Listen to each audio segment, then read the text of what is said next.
with late game execution. No, ain't no party like a Diddy party, so. Yeah, that's what's up. Yeah. Yes, sir. What's up, YouTube? Franchise Sports TV back again with another video. So, in a recent video, I had to retract some things I said about Paul George. And it's not because I said it because of all the stands are trying to put me in my place. No. It ain't because of that. I thought about it. All the injuries he has had in his career. Remember the fractured leg and the Team USA scrimmage, various injuries he's had with the Clippers, hyperextension of his knee with the Clippers and the 76ers. Now currently with the whole pinky finger, and I guess that's taken precedent when it comes to him actually producing on the court. Not too long ago, he scored 2 points in the game against the Nets. And I know how hard it is to play with a splint on your pinky finger, especially on your dominant hand. It's not fun. You can barely sometimes grip the ball. Sometimes it even hurts when you have a torn pinky finger. I don't know how many people had a torn pinky finger in their life, but it ain't nothing to play with. So I totally get it. But anyways, LeBron don't get the same grace. He really doesn't, because I don't recall Paul George out there doing all the shenanigans that LeBron has done. So Paul George does get a little sympathy and grace, but LeBron does not. But we ain't talking about LeBron. We're talking about a person who is compared to LeBron, a peer of LeBron, I should say, not so much a comparison, and Kevin Durant. And we all know this past week, he was the subject of discussion when it comes to, is he a top 10 player of all time? And many people who have been on my channel for I don't know how long now know, and I made this video before, probably twice already, know that I have and I do not believe that any player currently in the league today, in the All-Star lineup this weekend, going to be in the All-Star lineup this weekend, or was an All-Star at one point in time in their career, are a top 10 player of all time. No. So that means no LeBron, no Steph, no Jokic, no Giannis, nobody. Nobody's in that top 10. That's a sacred spot. And you think one of these guys that are playing, that's still playing today, are going to kick out someone like a Larry Bird, Kareem, Hakeem, in some people's circles, Tim Duncan? No, ain't happening. And Kevin Durant, it ain't happening. Because I know Stephen A. Smith started barking up on First Take earlier this week, saying he thinks Kevin Durant is a top 10 player. Was that kid Stephen Kerr? Was that Stephen A. Smith? I think it was. It's funny that Stephen A. Smith said that, because we all know the history of Stephen A. Smith and KD. They don't really get along. But anyways, I do not think that Kevin Durant is a top 10 player of all time. I don't even think he's a number one. I don't even think he's the number one small forward of all time. I think that's perfectly reserved for Larry Bird. There's many reasons why I say KD is not top 10. It's the same reason I say LeBron and even Steph. Now, I will say this about those three. One are higher than the other. I think Steph Curry might be possibly top 20. KD possibly around top 30, top 40. Same thing with LeBron. If you really look at it and have a sane mind and really look at stuff, the problem with the stands, some of them like to sprout them out, knowing damn well they never saw, I never really saw it. Actually, I did. I did see Jordan in his prime. But some of these guys, way younger than me, are probably born in 2005, that like to get on my comment section, yelling and screaming at me, talking about LeBron is top 2 or the GOAT. Never saw Jordan or anybody else before that. But there's criteria, at least for me, the reason why KD is not top 10. One, we all know why, off the top of my head.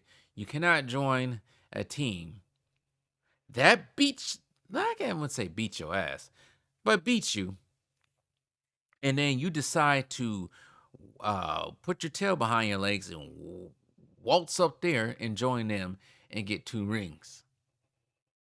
Nah, you don't join a team that was 73 and 9 and go join them and talk about, oh, it's going to be easy.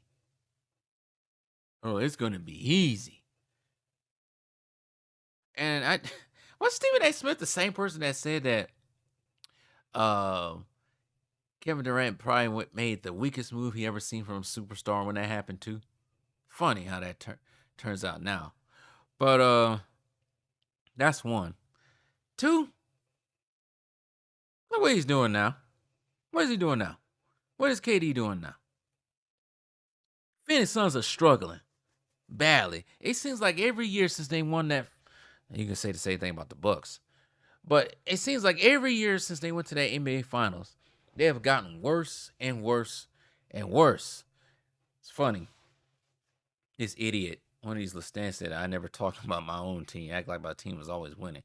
Well, if you look at all my videos, there's various videos of me going off on the Bucks for coming up short in the last couple of years. So, do a little research and come talk to me. But anyways, they sucked. Suns have been sucking every year, and they thought it would get better with KD. Nope, look like it's gotten worse. The thing about KD, when it comes to the rest of the top 10 players or anybody who's considered to be a top 10 player, KD never really changes his game. And what I mean changes his game, when stuff ain't, like, we all know KD can shoot. We all know that. He shoot from that elbow like crazy. We get it. But there's also different degrees of trying to win.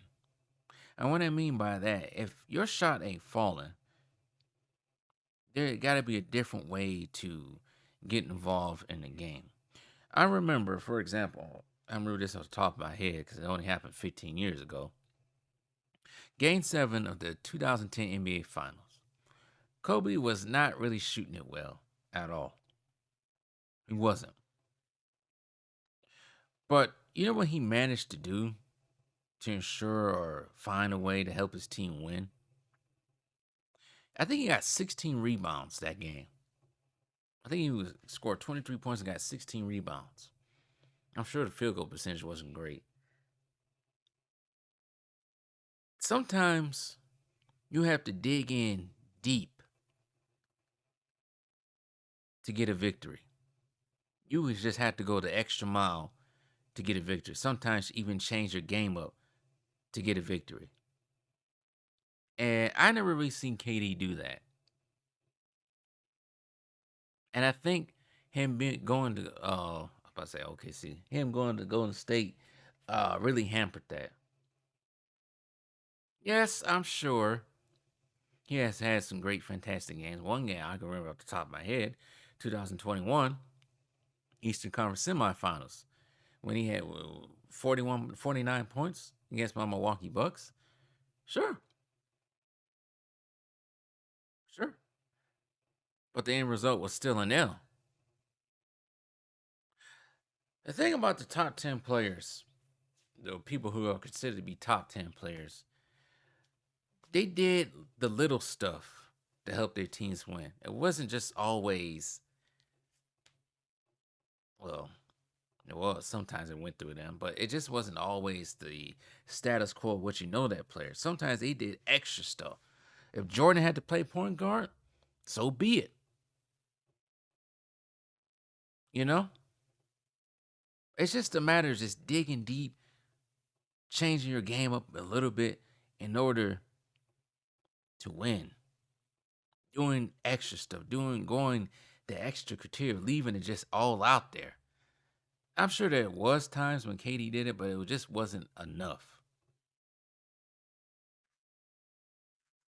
You know, I think the problem with some NBA fans, I think they look too much at the achievements, stats, and everything. And sometimes that signifies in their mind, oh, he was a very great player. That doesn't always tell the story.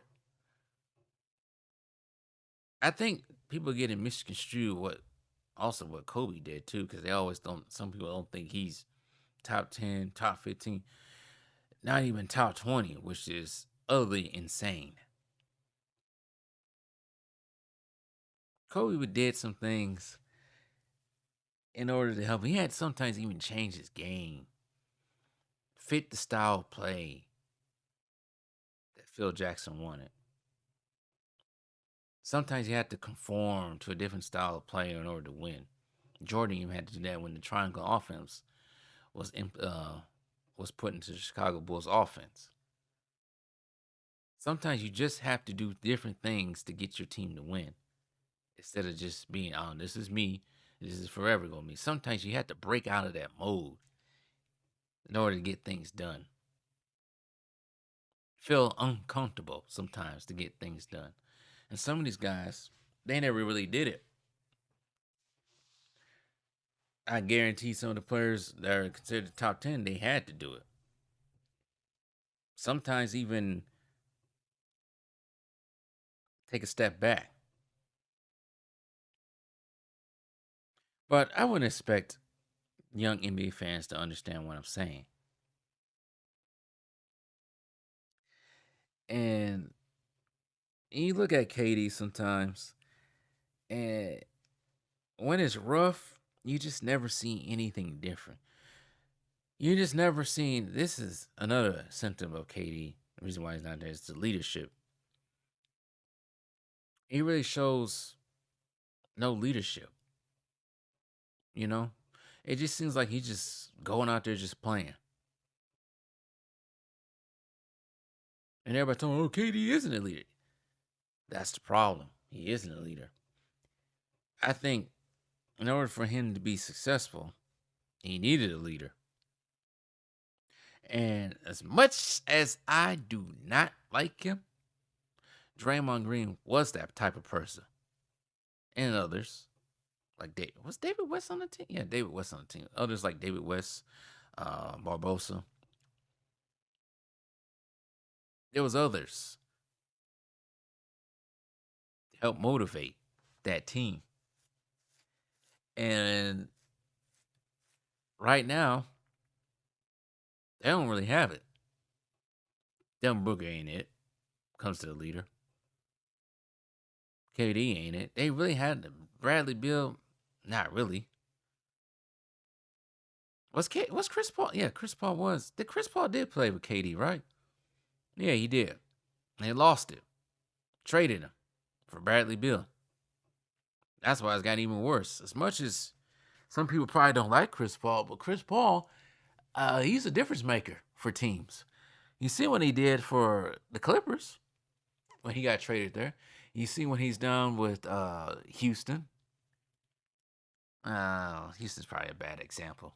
That just wasn't a good fit with him and James Harden. But you see what he did with OKC. OKC, after getting rid of Westbrook and put him on there, you thought it was the end of the OKC going to the playoffs. But no, he dragged OKC to 7 games. He goes to Phoenix, changes that culture within the season. They go to the finals. Number 1 seed the next year. You know, they failed. Warriors, eh.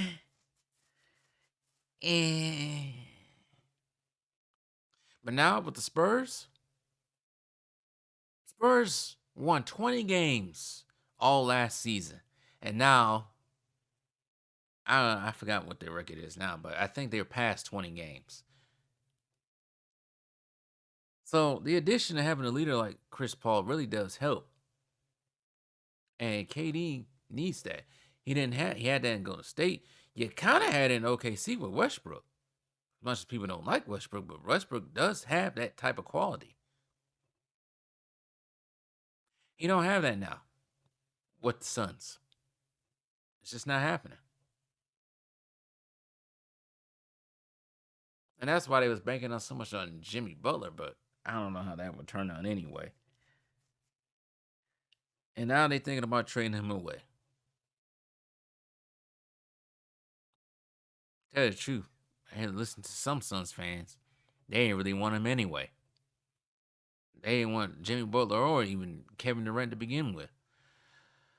But this whole KD is the greatest scorer thing, I'm not even gonna get into that because I think it's just freaking egregious and diabolical and just absolutely insane. Say he's the best scorer of all time. Nah. No. No. And who would you even kick KD? I mean, put KD and kick. Who would you kick out of the top 10? Because most people consider, of course, Jordan, Kareem, Magic, Hakeem, maybe. I say Will, Kobe. Let's just name it off names. People that was always considered to be top 10 players. Shaq. It's kind of hard to kick the people. Larry Bird. I can't. And it's hard for me to put. Now that I'm looking back at it, it's hard for me to put KD over Dr. J. You look at Dr. J's ABA and NBA stats, combine them. I don't know why they don't combine them because the ABA is now part of the NBA. It's been like that since the 70s. It knocks his numbers out of the water. Everybody wants to go by numbers.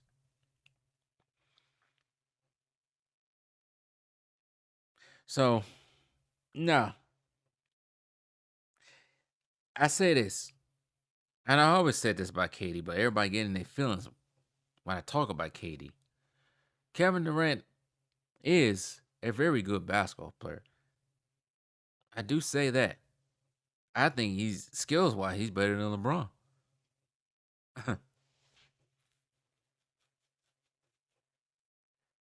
I really do.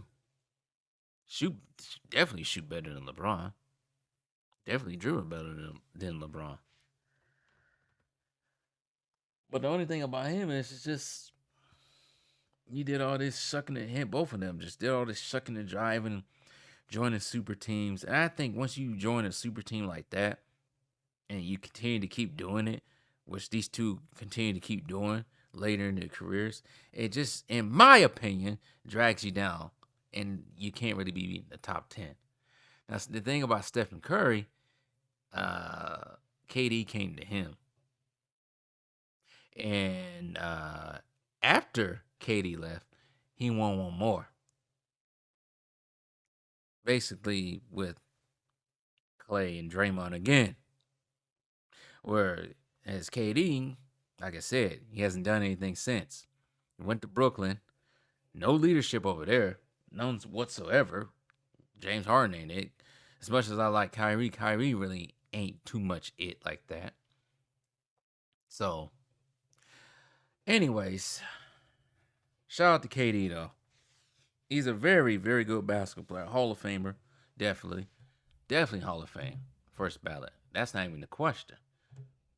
It's just unfortunate that his career, mid part of his career, I can't even say mid part of his career now is just kind of been dimmed due to certain decisions and outcomes of the teams he has joined. I'm just looking at all his accomplishments right now. Of course, he's Hall of Famer. 4-time NBA scoring champion. 50-49 club twice. Rookie of the year, rookie first team. 5 NBA second team. 6-time NBA first team. He hasn't been part of the NBA first team since 2018. 15-time All-Star, including this year. MVP, 2-time Finals MVP, and champion twice, and part of the anniversary team. So I think if KD would have stayed with OKC with Russ and they won there, I think the perception of KD would change. I think he would be. It would be sound so absurd with people who really know basketball and study the game, really fans of it. It would be absurd for people that like that to hear him be a top 10 player of all time. I also forgot he's Olympics MVP, FIBA World Cup MVP as well, and 3-time USA Basketball Man Athlete too. But like I said, going back to him being OKC, just staying OKC, if they would have won at OKC, I think the perception of him would have changed, of course. And I think he'll be looked at in a different light. I think that some of the things that brought him down is, of course, like I said, joining super teams and having burner accounts on Twitter and just being firing back at everybody that says something about him. But anyways, I gotta go.